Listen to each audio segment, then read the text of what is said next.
Welcome into Duval Daily, presented by GenJag.com. I'm Jordan DeLugo. Thanks so much for tuning in here on Monday, May 15th. It is my birthday. Appreciate y'all for being here. Right now, we're talking about top takeaways from Jaguars Rookie Minicamp this past weekend.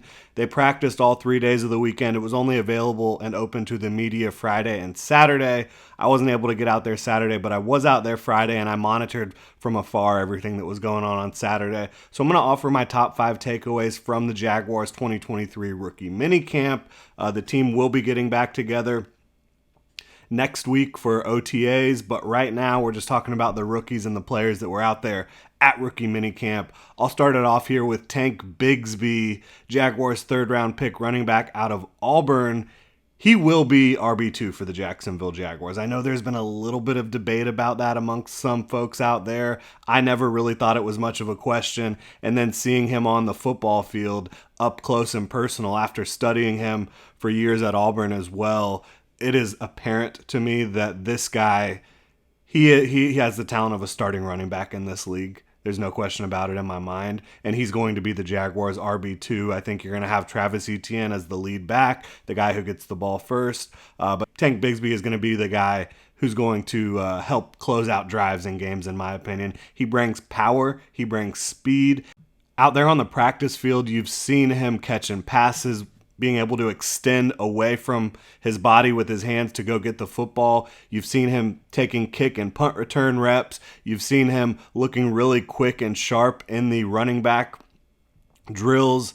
And that just, again, confirms what you saw on tape from Tank Bixby, which is a guy who has speed, who has power, who has creativity with the ball in his hands. And I think he's going to be a guy that's going to help turn the Jaguars running back room from a good room, a room that had a really good back in Travis Etienne, an explosive speed back in Travis Etienne, who also brings a little bit of power to the game. But I think Bixby brings a little bit more power and a little bit less speed than Travis Etienne does. So I think they complement each other very well, and they're both explosive, right? So it's not like you get the power guy in there and Tank Bixby and now you lose the explosive element. That's not the case at all. So I think they complement each other really well, as I said, and I think you're looking at a backfield that could be top 5 in the league in terms of efficiency when it's all said and done with Tank Bixby and Travis Etienne.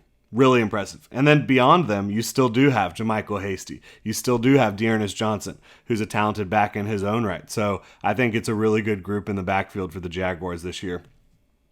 Next up is Brenton Strange. He rested most of Saturday, had a minor tweak. The Jaguars just held him out as a precaution, but he'll be back soon. We saw him, though, a lot on Friday, and for me, he has all the tools to be a plus starter at tight end with loads of versatility, right? Because you do see him, he can line up in line, and he can clear out some defenders with his blocking ability. You can line him up in the slot, you can line him up in the backfield, you can line him up at H-back, and he can do a lot of different things for you from a blocking standpoint and from a receiving standpoint. And he's a really good athlete. He's got good twitch on him. He's got good speed for the tight end position, really explosive, and he's a guy that I think really showed natural hands throughout the workout on Friday and at the beginning of practice on Saturday. A guy that can extend away from his body to go get footballs, doesn't let anything hit the ground, and I think he's just a guy that's going to really surprise some folks, because I know Brenton Strange wasn't the biggest name at tight end entering the 2023 NFL Draft. Not everybody knew about Brenton Strange. I had a third-round grade on him, but one of the first things I wrote was, has a chance to easily outkick his grade here, to easily outperform his grade. So I think Brenton Strange is gonna be able to do that for the Jaguars. He just looks the part in a big way. He's gonna bring versatility to that position. And look, he's gonna complement Evan Ingram in 2023. I think it might be his job to lose long term, though. When you talk about Brenton Strange, I think he's going to end up being a starter for the Jaguars, whether that be in 2024 or further down the road. And I think he will contribute for the Jaguars in 2023. Kevin Austin, speaking of hands, his hands appear to be much improved. This was a guy last year out of Notre Dame that a lot of Jaguars fans were really fired up to get in undrafted free agency. And you saw some flashes from him, from his athleticism, but did not really see it with the hands consistently at all. Let a lot of balls hit the ground last year. You did not see that this weekend. His hands appear to be improved. And for a guy who is as athletic as Kevin Austin is and has the size profile that he brings to the field, if you can get him to have consistent hands, you might be working with something here, and he might have an outside shot at making the 53. Obviously, you've got Calvin Ridley, you've got Christian Kirk, you've got Zay Jones, Jamal Agnew, Parker Washington. I think those guys are probably locked into roster spots at this point. But if the Jaguars keep 6 receivers, they do really like Tim Jones. They've talked about him a lot. He was on the squad last year. At times, they also like Kendrick Pryor. They've also got a couple big guys they brought in this year that are rookies. Elijah Cooks out of San Jose State had a good weekend as well. So it's going to be a hard battle for Kevin Austin to make this roster. But with his athletic profile, I think you have a chance if you can get a guy that's going to bring consistent hands to the field. So we'll see if Kevin Austin can continue to build on what was a very strong weekend for him. Obviously, no pads, no real hitting, no contact. So you want to see it when the bullets are live, right? But a really good weekend for Kevin Austin. Yasir Abdullah, Jaguars' 5th round pick, one of many, right? One of many day 3 picks for the Jaguars. Edge rusher out of Louisville, who also played off-ball linebacker at Louisville earlier in his career. A guy that's only 6 foot, about 240. He does have good proportional length, as Ethan Wall pointed out on Friday. But Yasir Abdullah, his height is going to be a challenge for offensive tackles. Again, only 6 foot. That means his strike zone, the strike zone that offensive tackles are going to have to land their punch on him, is much lower and much smaller than it is against these big 6'3", 6'4", 6'5", 6'6" edge rushers.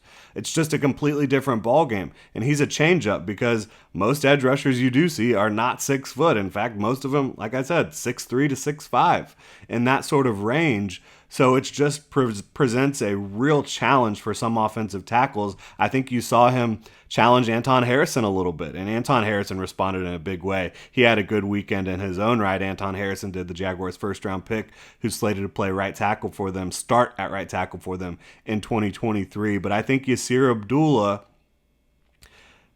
playing behind Josh Allen and Trayvon Walker, 2 very big defensive end, outside linebacker, edge players for the Jaguars, being that 3rd guy right now in the rotation, I think Yasir Abdullah could present some real big problems and be that changeup, as Trent Baalke referred to it after the draft. Look, when you're used to blocking guys that are 6'3", 6'4", 6'5", 6'6", 250, 260, 270 pounds, and then you get a guy out here who has incredible speed, incredible quickness, good functional strength, good functional proportional length, arm length there. I think Yasir Abdullah is going to be a big problem for some offensive tackles as the Jaguars change up in clear pass rushing situations as early as year 1.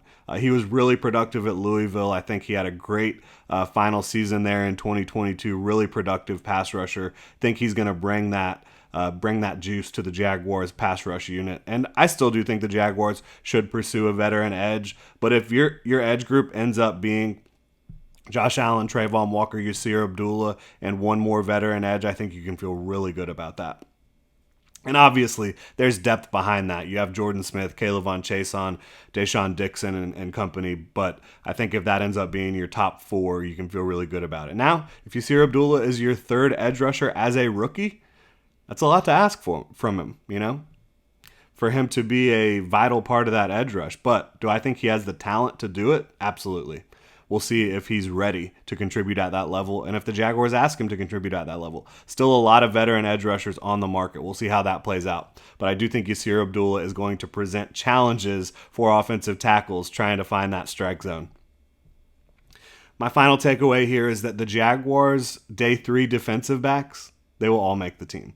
Eric Hallett, Christian Braswell, Antonio Johnson, these guys I think are here to stay. I think they're more talented than the defensive backs the Jaguars brought in at the end of the 2022 draft. No disrespect to them, but just seeing them on the field, I think you see a different athletic profile from these guys, more explosiveness. I think Antonio Johnson, I just loved seeing him after every play, after every rep, turning towards Deshae Townsend, turning towards the coaches, and asking for coaching points after every single rep. That's the type of guy you want to have in your locker room. And I think you saw Eric Hallett and Christian Braswell both do some nice things as well. Braswell got his hands on a football, almost intercepted it.